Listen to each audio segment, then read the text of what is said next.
AJ Revol at Aljur Abrenica, super public display of affection sa ibang bansa. September 14, 2023. Julie Bonifacio. Nag-lips to lips ang magkasintahang AJ Revol at Aljur Abrenica sa show ng Hongstar sa Canada. Inupload ng netizen sa TikTok niya ang video kung saan kumakanta si Aljur habang ka-holding hands sa tabi niya si AJ. Tinuro ni Aljur ang mga kaibigan niya sa gilid na ani niya ay pinainom siya ng kung ano-ano. Kaya siguro ganoon na lang kalakas ang loob ni Aljur na pinakita kung gaano niya kalablab si AJ. Tapos, may sumisigaw pa sa crowd na halikan ni Aljur si AJ. Na sinunod naman ni Aljur. Pero bago niya halikan si AJ ay mababasa sa mga labi ni Aljur nagpapaalam muna siya sa GF niya kung payag ito na halikan siya.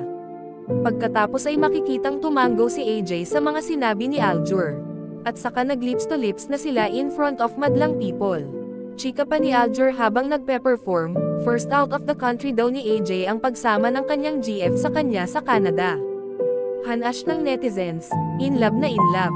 Yup, loud and proud. Saka, mas maganda si Kylie, di lang talaga kayo magka-level, legal ba itong pande nila? Kasal pa siya, di ba? Well,